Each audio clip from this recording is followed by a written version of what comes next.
નમસ્કાર વિદ્યાર્થી મિત્રો, ઓનલાઈન એજ્યુકેશનમાં આપ સૌનું ફરીવાર સ્વાગત છે। હું હળવદિયા ધર્મેન્દ્ર વિનય વિદ્યા મંદિર તરફથી આપ સૌનું સ્વાગત કરું છું। તો આપણે વાત કરતા હતા ચેપ્ટર નંબર 6 બજાર, અને બજારની અંદર આપણે અત્યાર સુધી એના જે મુદ્દાઓની વિગતવાર ચર્ચા કરી ચૂક્યા છીએ એમાં જે બજારનું વર્ગીકરણ આપણે વિગતવાર સમજ્યા છીએ। એની વ્યાખ્યાઓ, એના વિવિધ મુદ્દાઓ એ બધા જ ની આપણે વિગતવાર ચર્ચા કરી ચૂક્યા છીએ। હવે આપણે એના છેલ્લો મુદ્દો જે અલ્પ હસ્તક ઇજારો છે, અલ્પ હસ્તક ઇજારા વાળું જે બજાર છે, આ અલ્પ હસ્તક ઇજારા વાળું બજાર કેવા પ્રકારનું હોય છે એને આપણે અહીંયા વિગતવાર ચર્ચા કરશું, અને એના જે પણ કઈ મુદ્દાઓ છે, એની વ્યાખ્યા છે, એના લક્ષણો છે એ આપણે અહીંયા વિગતવાર સમજવાનો પણ પ્રયત્ન કરશું। તો આના પહેલા આપણે જે પૂર્ણ હરીફાઈ અને અપૂર્ણ હરીફાઈ, બજારનું વર્ગીકરણ, પૂર્ણ હરીફાઈ, અપૂર્ણ હરીફાઈ। અપૂર્ણ હરીફાઈ ની અંદર ઇજારો, ઇજારા યુક્ત હરીફાઈ, અને જે છેલ્લું લક્ષણ છે અલ્પ હસ્તક ઇજારો। તો કે આ જે અલ્પ હસ્તક ઇજારો છે એ કેવા પ્રકારનું બજાર? તો કે અલ્પ એટલે ઓછા પ્રમાણમાં જે એના હરીફો છે, જે કે વેચનારાઓ છે, એટલે કે ઉત્પાદકો જે વસ્તુનું ઉત્પાદન કરે છે અને વેચે છે એ અલ્પ સંખ્યામાં હોય છે, ઓછા પ્રમાણમાં હોય છે। હવે જે અગાઉ જે આપણે મુદ્દા સમજાતા એની અંદર આપણે જોયું હતું કે એમાં પૂર્ણ હરીફાઈમાં અસંખ્ય ખરીદનાર અને અસંખ્ય વેચનાર, પૂર્ણ હરીફાઈ। પછી અપૂર્ણ હરીફાઈમાં ઇજારાની અંદર એક જ ઉત્પાદક અને અસંખ્ય ખરીદનારો। પછી ઇજારા યુક્ત હરીફાઈમાં અમુક સંખ્યામાં જે વેચનારાઓ અને ઉત્પાદકો હતા, પણ અહીંયા જે અલ્પ હસ્તક ઇજારો છે ત્યાં ઓછા પ્રમાણમાં ઉત્પાદકો અને વેચનારાઓ છે। એ બહુ વધુ પણ નથી અને ઓછા પણ નથી, એટલે કે જે આપણે બે પ્રકાર ઇજારો અને ઇજારા યુક્ત જે બે પ્રકાર જોયું એનાથી એક અલગ અલ્પ હસ્તક। અહીંયા જે સંખ્યા હોય છે તે 2 થી લઈને 10 અને 20 સુધી મર્યાદિત હોય છે। જે વેચનારાઓની એટલે કે બજારમાં ઉત્પાદક કરનારાઓની સંખ્યા હોય છે તે બે તો હોવા જોઈએ તો જ હરીફાઈ અસ્તિત્વમાં આવે છે।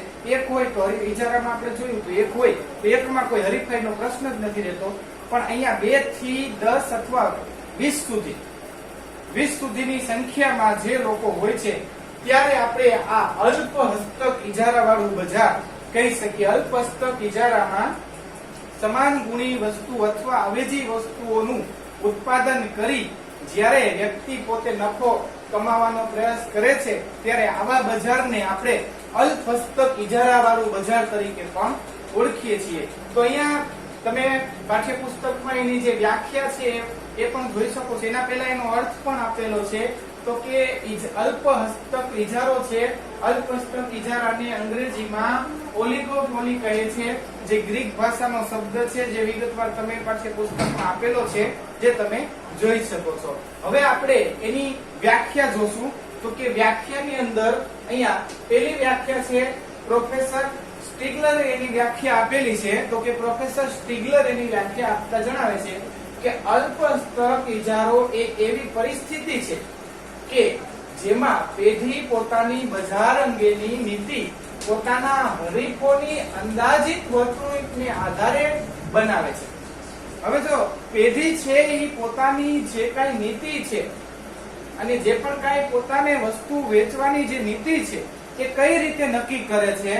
તો કે એવી પરિસ્થિતિ કે જેમાં પેઢી પોતાની બજાર અંગેની નીતિ પોતાના હરીફોની અંદાજિત વર્તણૂકને આધારે, પોતાના હરીફો તો કે જો એની સામે જે 2 થી 10 હોઈ શકે છે અથવા 20 સુધીની સંખ્યામાં જેના હરીફો છે એ લોકો બજારમાં કેવું વર્તન કરે છે, એની વસ્તુ કઈ રીતે, કેટલા ભાવમાં, કેવા ગુણધર્મો વાળી છે, કઈ રીતે વેચે છે, એના ઉપર એ લોકો નક્કી કરશે કે ભાઈ આપણે આપણી વસ્તુના ભાવ કેટલા રાખવા અને કેવી વસ્તુ વેચવી।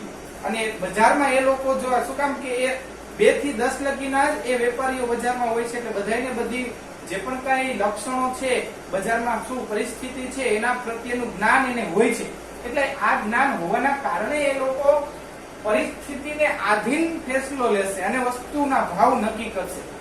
અહીંયા કોઈ વસ્તુના ભાવ એકદમ વધારી પણ નથી શકતા અને ઉતારશે નહીં. શું કામ કે જો ઉતારશે તો એને ખોટ જશે, જે આગળ જતા આપણે હમણાં મુદ્દો આવશે એટલે સમજશું.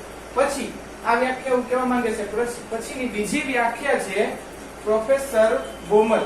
તો કે પ્રોફેસર બોમલે એવું કીધું છે કે અલ્પસ્તક ઇજારો એ એક એવું બજાર છે જેમાં અલ્પ વેચનારાઓ અને બજારમાં એટલું મોટું કદ ધરાવે છે કે જે બજારની કિંમતને અસર પહોંચાડી શકે છે. અહીંયા જે અલ્પ ઇજારો એ એક એવું બજાર છે તો કે જેમાં અલ્પ વેચનારાઓ છે એટલે થોડાક છે, જે આપણે વાત કરી કે 2 થી લઈને 10 સુધીની સંખ્યામાં હોઈ શકે છે. બજારમાં એટલું મોટું કદ ધરાવે છે એ લોકો એટલું કદ ધરાવે છે કે જે બજારની કિંમતને અસર પહોંચાડી શકે છે. માની લ્યો કે 10 વ્યક્તિઓ છે એ બજારમાં પોતાની વસ્તુઓ વેચે છે, પણ એમાંથી કોઈ એક વ્યક્તિ જો પોતાની કિંમતમાં કંઈ એવો ફેરફાર કરશે તો એ ફેરફાર કરશે તો શું થશે કે તરત જ જો બજારની અંદર 10 વ્યક્તિઓ છે એની અંદર જેનું જે વસ્તુ હશે એટલે કે 2 થી 3 રૂપિયાનો પણ જો ફરક હશે તો વ્યક્તિ એની વસ્તુ ખરીદવાનો પૂર્ણ પ્રયત્ન કરશે. પણ આવું બજારમાં અલ્પસ્તક ઇજારાવાળા બજારમાં આવું ભાગ્યે જ જોવા મળે છે. શું કામ કે ક્યારેક જ કોઈ ભાવનો ઘટાડો કરતા હોય છે. શું કામ કે તેને પણ વધારે નફો કમાવાની આશા હોય છે. પણ એટલું છે કે બજારની કિંમતને અસર પહોંચાડી શકે છે એ લોકો જો ચાહે ને તો કેવું જે બજાર ધરાવતા હોય જેને આપણે અલ્પસ્તક ઇજારાવાળું બજાર તરીકે પણ ઓળખી શકીએ છીએ. હવે આપણે જોઈએ અલ્પસ્તક ઇજારાના જે લક્ષણો છે તે. તો કે આપણે અહીંયા ટોટલ 6 લક્ષણો જોશું એટલે આપણને અલ્પસ્તક ઇજારાની પૂર્ણ જાણકારી આપણને મળશે. તો કે આ અલ્પસ્તક ઇજારામાં જોઈએ પહેલું લક્ષણ છે તો કે અલ્પ એટલે થોડા વેચનાર અને અસંખ્ય ખરીદનાર. અહીંયા થોડા વેચનારા અને થોડા વેચનારા છે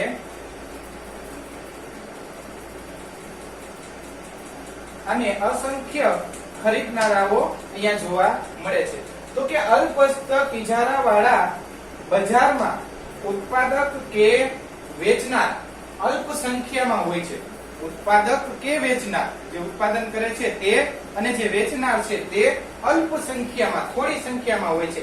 અહીં પેઢીઓની સંખ્યા ખૂબ જ મર્યાદિત હોય છે. અહીંયા પેઢીઓની સંખ્યા કેવી હોય છે તો કે મર્યાદિત હોય છે. વિશાળ પ્રમાણમાં કે અસંખ્ય અહીંયા હોતી નથી. સામાન્ય રીતે આવા બજારમાં પેઢીઓની સંખ્યા 2 થી વધુ અને આશરે 10 થી 20 સુધી મર્યાદિત હોય છે. વધુમાં વધુ 20 સુધીની આપણે ગણતરી રાખી શકીએ છીએ. 2 તો હોય જ છે, 2 થી વધુ અને આશરે 10 થી 20 સુધી મર્યાદિત જોવા મળે છે. તો કે આવા બજારની અંદર જે પણ કાંઈ વસ્તુનું વેચાણ થાય છે તે કાં તો એ વસ્તુ છે સમાન ગુણી જોવા મળે છે અથવા તે અવેજી વસ્તુઓ જોવા મળે છે. તો કે જેવી બજારની પરિસ્થિતિ હશે એ પ્રમાણે આ જે ઉત્પાદકો છે એ પોતાની વસ્તુ વેચવાનો અહીંયા પ્રયત્ન કરશે અને એવો પ્રકારનો નિર્ણય લે છે. એટલે અહીંયા અલ્પ એટલે થોડા વેચનારા અને અસંખ્ય ખરીદનારાઓ આપણને અહીંયા જોવા મળે છે. અહીંયા જે વેચનારાઓ છે એ બજાર ઉપર કાબુ મેળવશે અને થોડો ઘણો ફેરફાર કરી અને બજારમાં પરિવર્તન લાવી શકશે. પણ જે અસંખ્ય ખરીદનારાઓ છે તે બજારમાં કંઈ બદલાવ લાવી શકતા નથી. હવે આપણે એના પછીનો જે બીજો મુદ્દો છે બીજો મુદ્દો જોઈએ તો કે સમાન ગુણી કે નજીકની અવેજી વસ્તુ. અહીંયા સમાન ગુણી અથવા નજીકની અવેજી વસ્તુઓ છે તે જોવા મળે છે. તો કઈ રીતે આપણે જોઈએ તો કે અહીંયા 2 પ્રકારના આપણે એમાં પેટા પ્રકાર જોશું કે સંપૂર્ણ એક જોશું આપણે સંપૂર્ણ અલ્પસ્તક ઇજારો. ખાસ ધ્યાન આપજો અહીંયા વિદ્યાર્થી મિત્રો કે સમાન ગુણી કે નજીકની જે અવેજી વસ્તુઓ છે એની અંદર એક સંપૂર્ણ અલ્પસ્તક ઇજારો અને અપૂર્ણ અલ્પસ્તક ઇજારો આવા 2 પ્રકાર છે. 2 પ્રકાર ક્યારે જોવા મળે છે તો કે જો એક સંપૂર્ણ અલ્પસ્તક ઇજારો છે એ ક્યારે જોવા મળશે તો કે એવી અમુક વસ્તુઓ સમાન ગુણી વસ્તુઓ જ્યારે વેચતા હોય છે બધા જ બજારમાં ત્યારે જે ઇજારાનો પ્રકાર જોવા મળે છે તેને આપણે સંપૂર્ણ અલ્પસ્તક ઇજારો કહીશું. સંપૂર્ણ અલ્પસ્તક ઇજારો ક્યારે કહેશું? સમાન ગુણી વસ્તુઓનું વેચાણ થતું હોય ત્યારે. સમાન ગુણી વસ્તુઓનું વેચાણ થતું હોય ત્યારે આપણે ત્યારે એ વસ્તુ કયા પ્રકારની હોઈ શકે? તો કે મીઠું, ક્રૂડ ઓઇલ, ચા વગેરેનું જે વેચાણ છે આ બધી વસ્તુઓ એવી છે કે એના સમાન ગુણી જ હોય છે. એમાં કઈ જાજો મીઠું હોય છે તો એમાં કઈ એટલી બધી ક્વોલિટી આપણને જોવા નથી મળતી. મીઠું આપણે જોઈએ છીએ. પછી ક્રૂડ ઓઇલ છે તેમાં પણ કોઈ કાંઈ ફેરફાર કરી શકતું નહીં, એ સમાન ગુણી જ હોય છે. ચા છે, ચાના પ્રકાર આવતા હશે અલગ અલગ, પણ આમ તો એના જે પણ કાંઈ ગુણધર્મો છે તે સમાન જ હોય છે. એટલે જ્યારે આવી વસ્તુઓ પર જ્યારે બજારનું અસ્તિત્વ હોય છે ત્યારે આપણે સમાન ગુણી વસ્તુઓ હોય ત્યારે તેને સંપૂર્ણ અલ્પસ્તક ઇજારો કહી શકાય. બીજો જેવો અપૂર્ણ અલ્પસ્તક ઇજારો ક્યારે ગણશું? તો કે અવેજી વસ્તુઓ. જ્યારે અવેજી વસ્તુઓનું વેચાણ થતું હોય તેવું બજાર ત્યારે રચાય ત્યારે આપણે તેને અપૂર્ણ અલ્પસ્તક ઇજારો કહેશું. અને આ અવેજી વસ્તુઓ કઈ કઈ? તો કે ઠંડા પીણાનું બજાર અને મોટરસાયકલનું બજાર. આ બે બજાર છે તે અવેજી વસ્તુ. શું કામ કે ઠંડા પીણા છે, એક ઠંડા પીણા નથી, એની પાસે કેટલી જાતના ઠંડા પીણા અસ્તિત્વમાં છે. એ એવું નથી કે એક જ પ્રકારના ઠંડા પીણા છે એ પોતે બજારમાં વેચાય છે, પણ એની પાસે વિકલ્પ છે, એટલે કે અવેજી એની પાસે ઉપલબ્ધ છે. એ અવેજી ઉપલબ્ધ હોવાના કારણે આયા ઠંડા પીણાનું બજાર, મોટરસાયકલનું બજાર છે તો એની અંદર કેટલી બધી એવી કંપનીઓ છે કે આપણે જો એટલી બધી કંપનીઓ એટલે આપણે 2 થી 10 લગીની વાત કરીએ તો એની અંદર હીરો હોન્ડા છે કે એવી બીજી ઘણી બધી કંપનીઓ આવી જાય તો કે જેને હીરો હોન્ડા ન લેવું હોય તો કે ટીવીએસ નું પણ બાઇક લઈ શકે, બજાજ નું પણ લઈ શકે. એની પાસે વિકલ્પ છે, અવેજી વસ્તુ છે. તો આવા બજાર છે રચાય છે તેને આપણે અપૂર્ણ અલ્પસ્તક ઇજારાનો બજાર તરીકે કહેશું. અને જ્યારે સમાન ગુણધર્મો વાળી વસ્તુ વેચાતી હોય છે ત્યારે તેને સંપૂર્ણ અલ્પસ્તક ઇજારા તરીકે આપણે ઓળખવાનું રહેશે.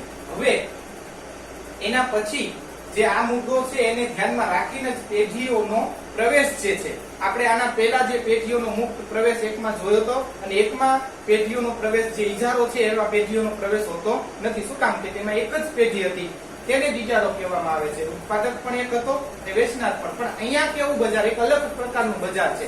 તો કે અહીંયા અલ્પસ્તક ઇજારા વાળા બજારમાં આપણે એટલું જોઈ શકીએ છીએ કે અલ્પસ્તક ઇજારો પ્રવર્તમાન હોય તો તેવા બજારમાં નવી પેઢીઓ માટેનો પ્રવેશ મુક્ત હોય છે.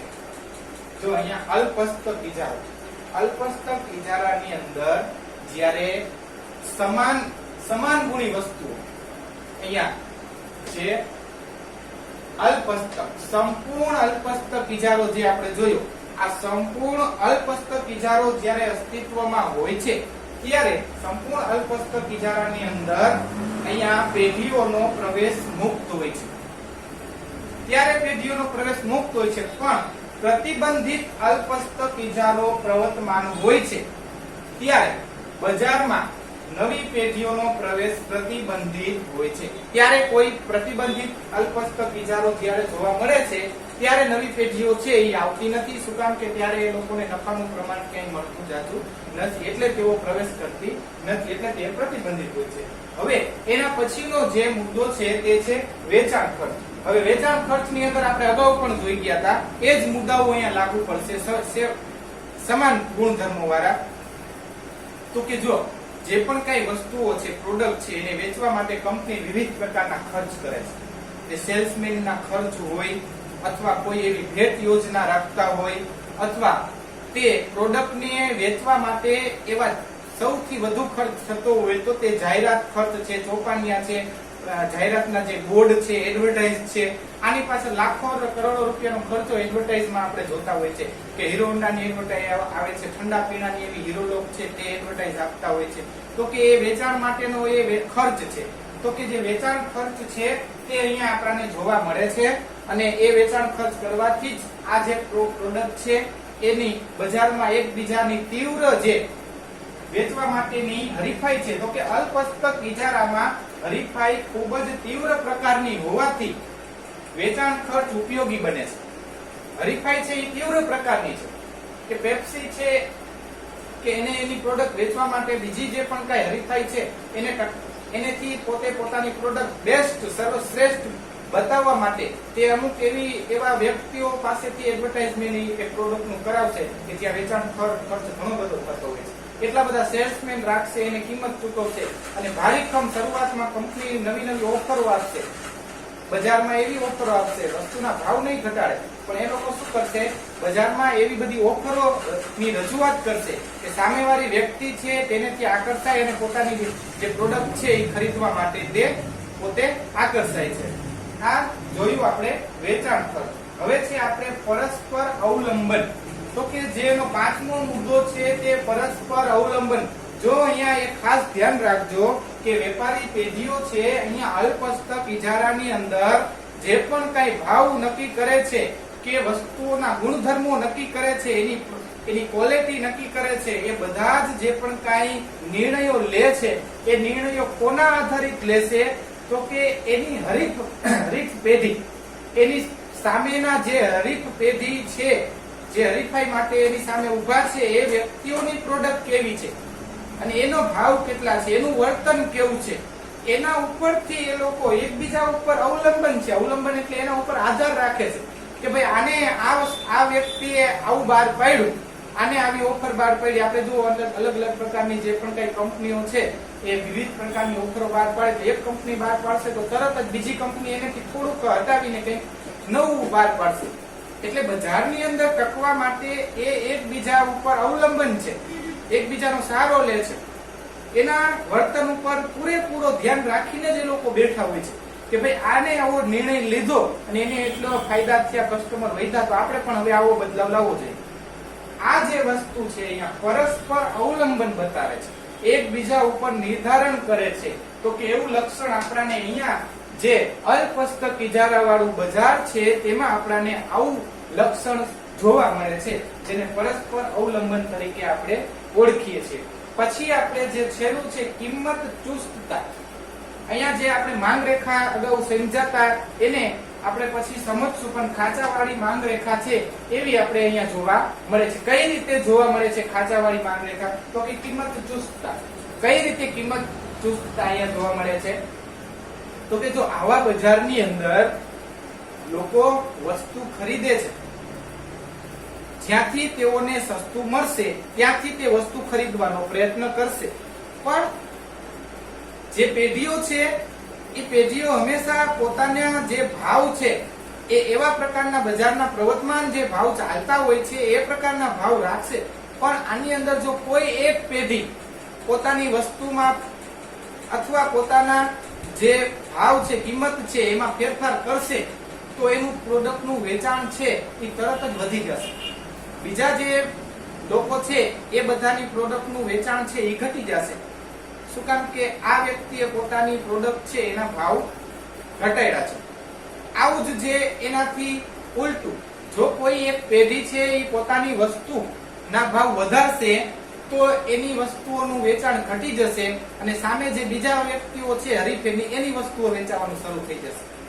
એટલે આવા બજારમાં જે કિંમત ચુસ્તતા છે તે જોવા મળે છે. શું કામ કે કોઈ પેઢી એવું રિસ્ક નથી લેતી, એ કિંમતમાં એટલો બદલાવ લાવતી જ નથી કે એને નુકસાન જાય. હા, ક્યારેક એ પોતાની પ્રોડક્ટ છે એનું વેચાણ વધારવા માટે થોડાક ભાવમાં ઓછું અથવા કંઈક એવી પ્રોડક્ટમાં વિશેષતા લાવી શકે છે, બાકી એનાથી વધારે તે એકદમ પોતાના ભાવ ઘટાડતા નથી. શું કામ કે એને ખબર જ છે કે અત્યારે અલ્પસ્તક ઇજારા વાળું આ બજારમાં પોતે બેઠા છે, એનું અસ્તિત્વ છે, તો જો એ પોતે ભાવ ઘટાડશે તો એની પાસે ગ્રાહકો તો વધશે, પણ સાથે સાથે એની કિંમત જ ઘટાડી છે એનાથી એને નુકસાન પણ જશે. પણ ગ્રાહકો જે પણ કઈ બજારની પરિસ્થિતિ છે એના આધારે જ નિર્ણય લેતા હોય છે. એટલે અહીંયા અલ્પ સંખ્યામાં ઉત્પાદકો અને વેચનારાઓ છે, એટલે લોકોને ખરીદવા માટે કોઈની કોઈ પાસે જવું જ પડશે, બીજો કોઈ એની પાસે વિકલ્પ નથી હોતો. એટલા માટે અહીંયા આપણાને કિંમત ચુસ્તતાનું જે પ્રમાણ છે તે જોવા મળે છે. આપણે આકૃતિ સાથે પણ તે સમજી શકીએ છીએ, પણ આપણે અગાઉ જે માંગ રેખાના નિયમો અને જેની આકૃતિઓ સમજ્યા છે એના પ્રમાણે જ અહીંયા ખાંચાવાળી માંગ રેખા થશે, જે આપણે વિગતવાર જો આપણે અગાઉ તમને હું સમજાવી દઈશ. હવે આપણે અહીંયા કિંમત ચુસ્તતા સુધી જોયું. તો કે અહીંયા આપણે છેલ્લો જે મુદ્દો હતો આપણો અલ્પસ્તક ઇજારો, અહીંયા સુધી આપણે આ જે પાઠ નંબર ચેપ્ટર નંબર 6 છે તે પૂર્ણ થાય છે. આની અંદર આપણે બજારનું જે વર્ગીકરણ છે એ વિવિધ સ્વરૂપો છે એ આપણે વિગતવાર જોયું અને સમજ્યા.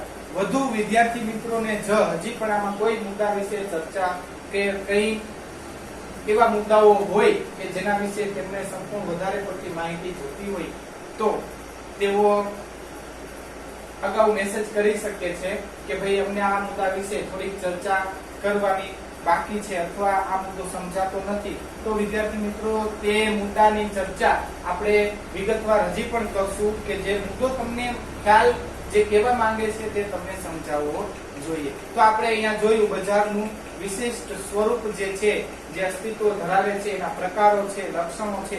આગળ જતા પણ તમને આ જે બજારના પ્રકારો છે તે તમને ખૂબ જ અગત્યના સાબિત થશે. નમસ્તે.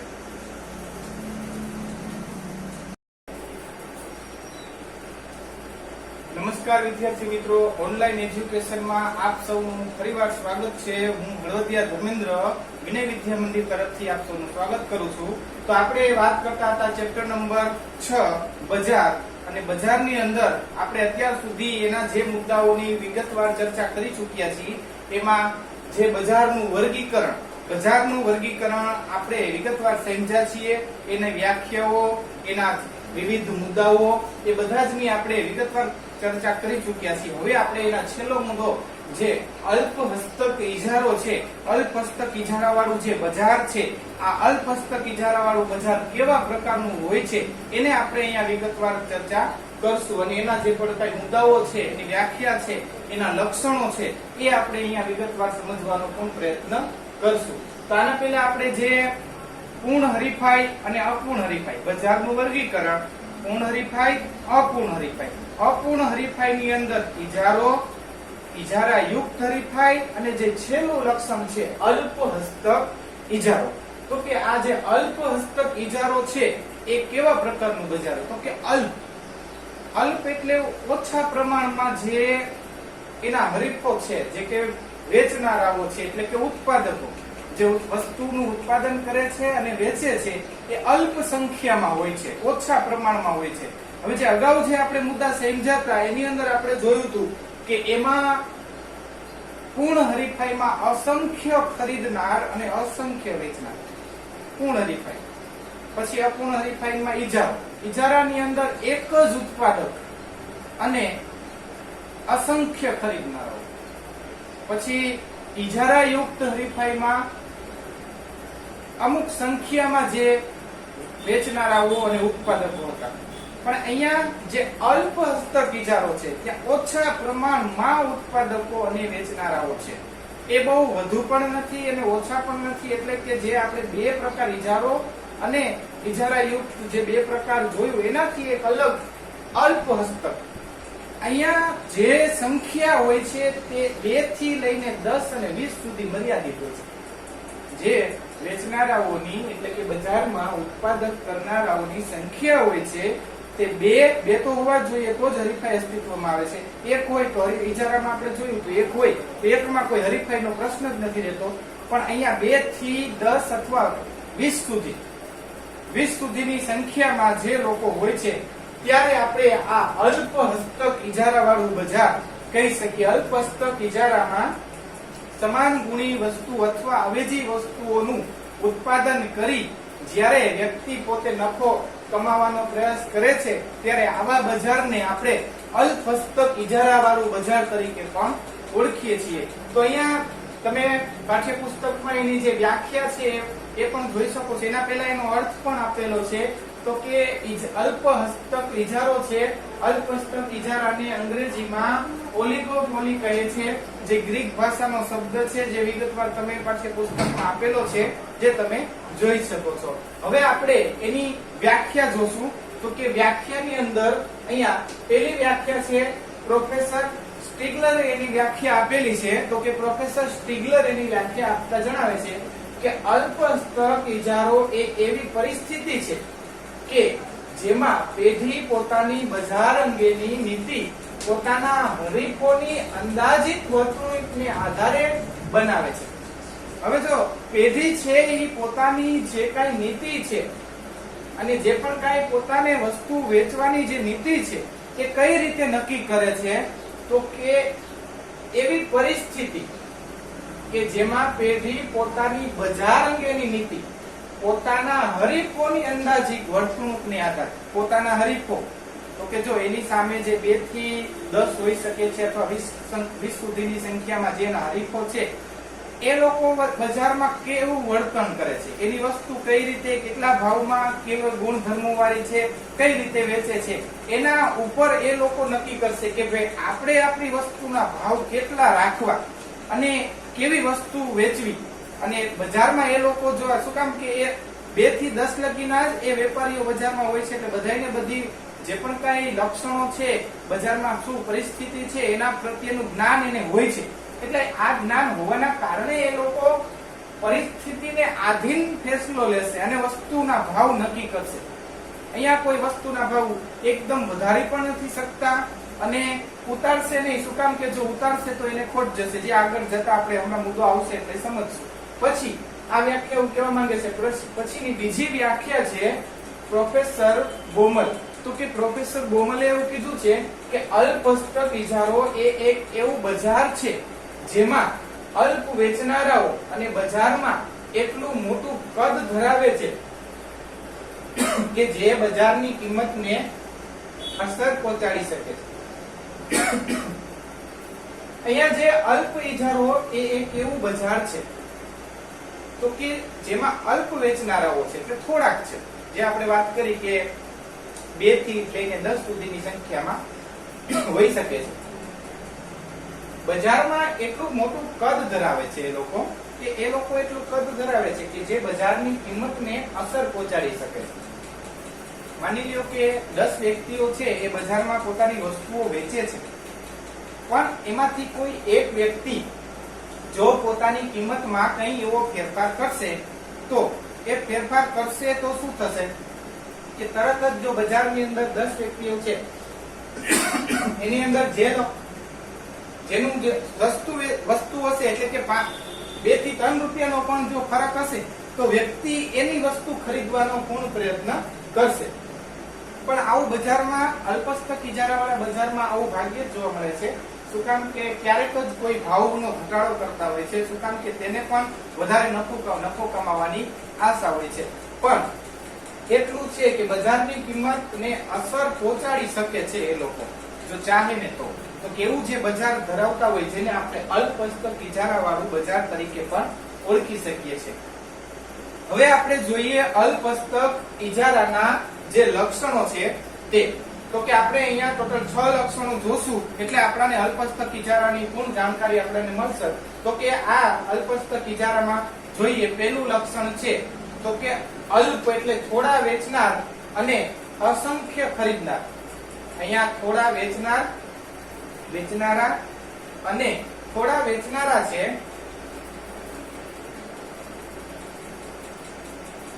અને અસંખ્ય ખરીદનારાઓ અહીંયા જોવા મળે છે. તો કે અલ્પસ્તક ઇજારા વાળા બજારમાં ઉત્પાદક કે વેચનાર અલ્પ સંખ્યામાં હોય છે. ઉત્પાદક કે વેચનાર જે ઉત્પાદન કરે છે તે અને જે વેચનાર છે તે અલ્પ સંખ્યામાં થોડી સંખ્યામાં હોય છે. અહીં પેઢીઓની સંખ્યા ખૂબ જ મર્યાદિત હોય છે. અહીંયા પેઢીઓની સંખ્યા કેવી હોય છે તો કે મર્યાદિત હોય છે, વિશાળ પ્રમાણમાં કે અસંખ્ય અહીંયા હોતી નથી. સામાન્ય રીતે આવા બજારમાં પેઢીઓની સંખ્યા 2 થી વધુ અને આશરે 10 થી 20 સુધી મર્યાદિત હોય છે. વધુમાં વધુ 20 સુધીની આપણે ગણતરી રાખી શકીએ છીએ. 2 તો હોય જ છે, 2 થી વધુ અને આશરે 10 થી 20 સુધી મર્યાદિત જોવા મળે છે. તો કે આવા બજારની અંદર જે પણ કાંઈ વસ્તુઓનું વેચાણ થાય છે તે કાં તો એ વસ્તુ છે સમાન ગુણી જોવા મળે છે અથવા તે અવેજી વસ્તુઓ જોવા મળે છે. તો કે જેવી બજારની પરિસ્થિતિ હશે એ પ્રમાણે આ જે ઉત્પાદકો છે એ પોતાની વસ્તુ વેચવાનો અહીંયા પ્રયત્ન કરશે અને એવો પ્રકારનો નિર્ણય લે છે. એટલે અહીંયા અલ્પ એટલે થોડા વેચનારા અને અસંખ્ય ખરીદનારાઓ આપણને અહીંયા જોવા મળે છે. અહીંયા જે વેચનારાઓ છે એ બજાર ઉપર કાબુ મેળવશે અને થોડો ઘણો ફેરફાર કરી અને બજારમાં પરિવર્તન લાવી શકશે. પણ જે અસંખ્ય ખરીદનારાઓ છે તે બજારમાં કંઈ બદલાવ લાવી શકતા નથી. હવે આપણે એના પછીનો જે બીજો મુદ્દો છે બીજો મુદ્દો જોઈએ તો કે સમાન ગુણી કે નજીકની અવેજી વસ્તુ. અહીંયા સમાન ગુણી અથવા નજીકની અવેજી વસ્તુઓ છે તે જોવા મળે છે. તો કઈ રીતે આપણે જોઈએ તો કે અહીંયા બે પ્રકારના આપણે એમાં પેટા પ્રકાર જોશું કે સંપૂર્ણ એક જોશું આપણે સંપૂર્ણ અલ્પસ્તક ઇજારો. ખાસ ધ્યાન આપજો અહીંયા વિદ્યાર્થી મિત્રો કે સમાન ગુણી કે નજીકની જે અવેજી વસ્તુઓ છે એની અંદર એક સંપૂર્ણ અલ્પસ્તક ઇજારો અને અપૂર્ણ અલ્પસ્તક ઇજારો આવા બે પ્રકાર છે. બે પ્રકાર ક્યારે જોવા મળે છે તો કે જો એક સંપૂર્ણ અલ્પસ્તક ઇજારો છે એ ક્યારે જોવા મળશે તો કે એવી અમુક વસ્તુઓ સમાન ગુણી વસ્તુઓ જ્યારે વેચતા હોય છે બધા જ બજારમાં ત્યારે જે ઇજારાનો પ્રકાર જોવા મળે છે તેને આપણે સંપૂર્ણ અલ્પસ્તક ઇજારો કહેશું. સંપૂર્ણ અલ્પસ્તક ઇજારો ક્યારે કહેશું? સમાન ગુણી વસ્તુઓનું વેચાણ થતું હોય ત્યારે. સમાન ગુણી વસ્તુઓનું વેચાણ થતું હોય ત્યારે આપણે ત્યારે એ વસ્તુ કયા પ્રકારની હોઈ શકે તો કે મીઠું, ક્રૂડ ઓઇલ, ચા વગેરેનું જે વેચાણ છે આ બધી વસ્તુઓ એવી છે કે એના સમાન ગુણી જ હોય છે. એમાં કઈ જાજો મીઠું હોય છે તો એમાં કઈ એટલી બધી ક્વોલિટી આપણને જોવા નથી મળતી. મીઠું આપણે જોઈએ છે. પછી ક્રૂડ ઓઇલ છે તેમાં પણ કોઈ કાંઈ ફેરફાર કરી શકતું નહીં, એ સમાન ગુણી જ હોય છે. ચા છે, ચાના પ્રકાર આવતા હશે અલગ અલગ પણ આમ તો એના જે પણ કાંઈ ગુણધર્મો છે તે સમાન જ હોય છે. એટલે જ્યારે આવી વસ્તુઓ પર જ્યારે બજારનું અસ્તિત્વ હોય છે ત્યારે આપણે સમાન ગુણી વસ્તુઓ હોય ત્યારે તેને સંપૂર્ણ અલ્પસ્તક ઇજારો કહી શકાય. બીજો જેવો અપૂર્ણ અલ્પસ્તક ઇજારો ક્યારે ગણશું તો કે અવેજી વસ્તુઓ. જ્યારે અવેજી વસ્તુઓનું વેચાણ થતું હોય તેવું બજાર ત્યારે રચાય ત્યારે આપણે તેને અપૂર્ણ અલ્પસ્તક ઇજારો કહેશું. અને આ અવેજી વસ્તુઓ કઈ કઈ તો કે ઠંડા પીણાનું બજાર અને મોટરસાયકલનું બજાર. આ બે બજાર છે તે અવેજી વસ્તુ. શું કામ કે ઠંડા પીણા છે એક ઠંડા પીણા નથી, એની પાસે કેટલી જાતના ઠંડા પીણા અસ્તિત્વમાં છે. એ એવું નથી કે એક જ પ્રકારના ઠંડા પીણા છે એ પોતે બજારમાં વેચાય છે પણ એની પાસે વિકલ્પ છે એટલે કે અવેજી એની પાસે ઉપલબ્ધ છે. એ અવેજી ઉપલબ્ધ હોવાના કારણે અહીંયા ઠંડા પીણાનું બજાર, મોટરસાયકલનું બજાર છે તો એની અંદર કેટલી બધી એવી કંપનીઓ છે કે આપણે જો એટલી બધી કંપનીઓ એટલે આપણે 2 થી 10 લગીની વાત કરીએ તો એની અંદર હીરો હોન્ડા છે કે એવી બીજી ઘણી બધી કંપનીઓ આવી જાય તો કે જેને હીરો હોન્ડા ન લેવું હોય તો કે ટીવીએસ નું પણ બાઇક લઈ શકે, બજાજનું પણ લઈ શકે. એની પાસે વિકલ્પ છે, અવેજી વસ્તુ છે. તો આવા બજાર છે રચાય છે તેને આપણે અપૂર્ણ અલ્પસ્તક ઇજારાનો બજાર તરીકે કહેશું. અને જ્યારે સમાન ગુણધર્મો વાળી વસ્તુ વેચાતી હોય છે ત્યારે તેને સંપૂર્ણ અલ્પસ્તક ઇજારા તરીકે આપણે ઓળખવાનું રહેશે. હવે એના પછી જે આ મુદ્દો છે એને ધ્યાનમાં રાખીને જ પેઢીઓનો પ્રવેશ જે છે આપણે આના પહેલા જે પેઢીઓનો મુક્ત પ્રવેશ એકમાં જોયો હતો અને એકમાં પેઢીઓનો પ્રવેશ જે ઇજારો છે એમાં પેઢીઓનો પ્રવેશ હોતો નથી. શું કામ કે તેમાં એક જ પેઢી હતી તેને જ ઇજારો કહેવામાં આવે છે. ઉત્પાદક પણ એક હતો અને વેચનાર પણ અહીંયા કેવું બજાર, એક અલગ પ્રકારનું બજાર છે. તો કે અહીંયા અલ્પસ્તક ઇજારા વાળા બજારમાં આપણે એટલું જોઈ શકીએ છીએ કે અલ્પસ્તક ઇજારો પ્રવર્તમાન હોય તો તેવા બજારમાં નવી પેઢીઓ માટેનો પ્રવેશ મુક્ત હોય છે. જો અહીંયા અલ્પસ્તક ઇજારાની અંદર જ્યારે સમાન ગુણી વસ્તુઓ અહીંયા જે અલ્પસ્તક સંપૂર્ણ અલ્પસ્તક ઇજારો જે આપણે જોયો આ સંપૂર્ણ અલ્પસ્તક ઇજારો જ્યારે અસ્તિત્વમાં હોય છે ત્યારે સંપૂર્ણ અલ્પસ્તક ઇજારાની અંદર અહીંયા પેઢીઓનો પ્રવેશ મુક્ત હોય છે.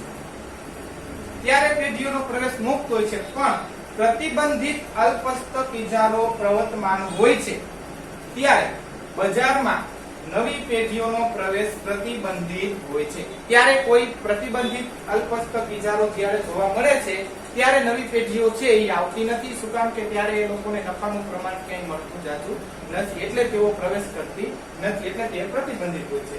હવે એના પછીનો જે મુદ્દો છે તે છે વેચાણ ખર્ચ. હવે વેચાણ ખર્ચની અંદર આપણે અગાઉ પણ જોઈ ગયા હતા એ જ મુદ્દાઓ અહીંયા લાગુ પડશે સમાન ગુણધર્મો વાળા. તો કે જો જે પણ કઈ વસ્તુઓ છે, પ્રોડક્ટ છે એને વેચવા માટે કંપની વિવિધ પ્રકારના ખર્ચ કરે છે. તે સેલ્સમેનના ખર્ચ હોય અથવા કોઈ એવી ભેટ યોજના રાખતા હોય અથવા તે પ્રોડક્ટને વેચવા માટે એવા સૌથી વધુ ખર્ચ થતો હોય તો તે જાહેરાત ખર્ચ છે, ચોપાનિયા છે, જાહેરાતના જે બોર્ડ છે, એડવર્ટાઇઝ છે, આની પાછળ લાખો કરોડો રૂપિયાનો ખર્ચો એડવર્ટાઇઝમાં આપણે જોતા હોય છે કે હીરો હોન્ડાની એડવર્ટાઇઝ આવે છે, ઠંડા પીણાની એવી હીરો લોક છે તે એડવર્ટાઇઝ આપતા હોય છે. તો કે એ વેચાણ માટેનો એ ખર્ચ છે.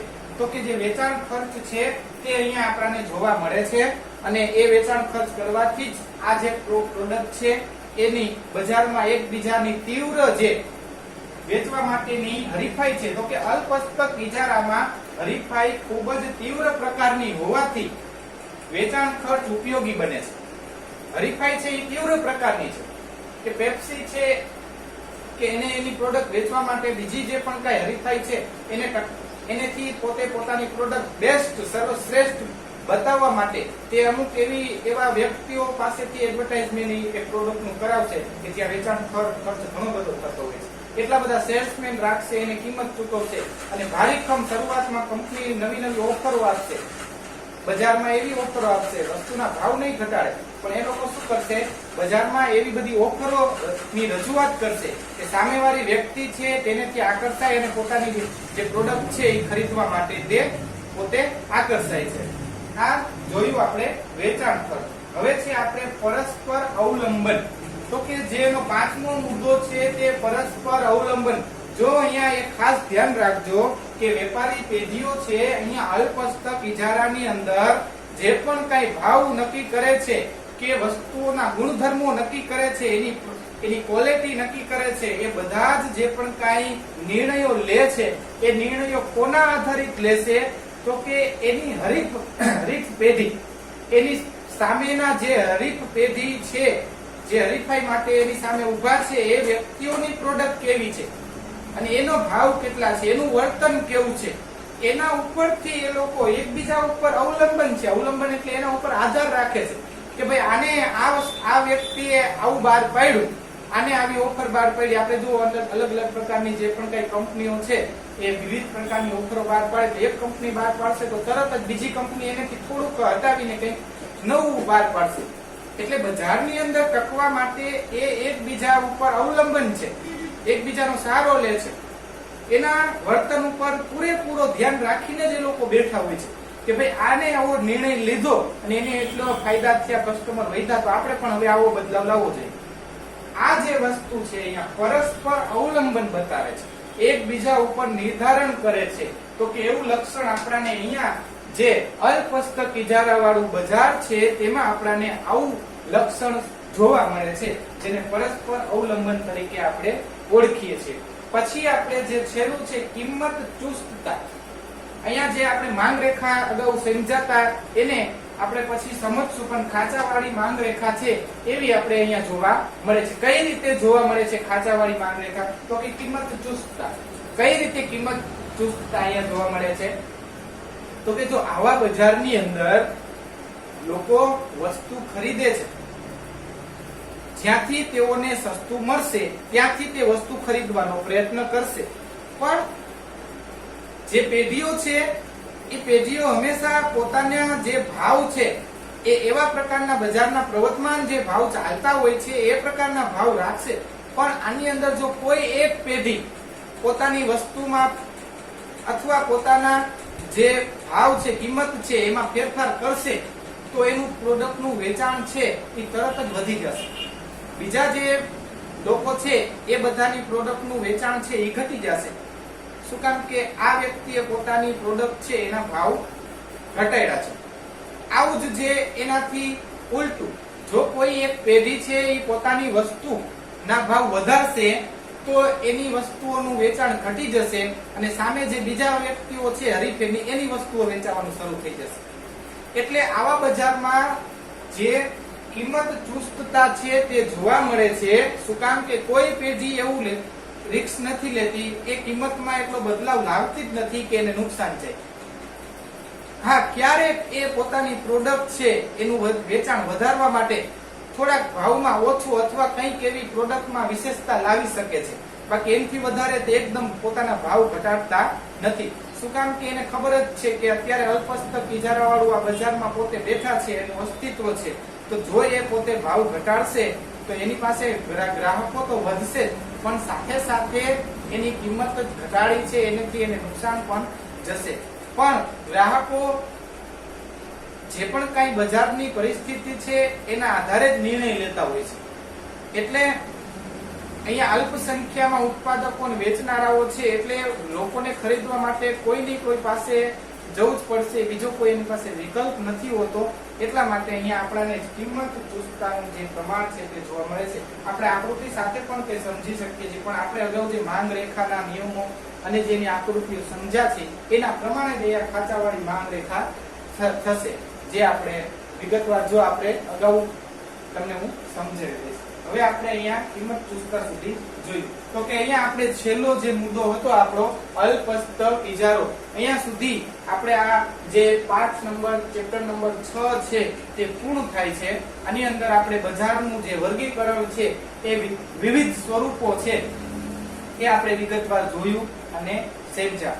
વધુ વિદ્યાર્થી મિત્રોને હજી પણ આમાં કોઈ મુદ્દા વિશે ચર્ચા કે કઈ એવા મુદ્દાઓ હોય કે જેના વિશે તેમને સંપૂર્ણ વધારે પડતી માહિતી જોઈતી હોય તો તેઓ અગાઉ મેસેજ કરી શકે છે કે ભાઈ અમને આ મુદ્દા વિશે થોડીક ચર્ચા કરવાની બાકી છે અથવા આ મુદ્દો સમજાતો નથી, તો વિદ્યાર્થી મિત્રો તે મુદ્દાની ચર્ચા આપણે વિગતવાર હજી પણ કરશું કે જે મુદ્દો તમને ખ્યાલ જે કહેવા માંગે છે તે તમને સમજાવવો જોઈએ. તો આપણે અહીંયા જોયું બજારનું વિશિષ્ટ સ્વરૂપ જે છે, જે અસ્તિત્વ ધરાવે છે, એના પ્રકારો છે, લક્ષણો છે. આગળ જતા પણ તમને આ જે બજારના પ્રકારો છે તે તમને ખૂબ જ અગત્યના સાબિત થશે. નમસ્તે.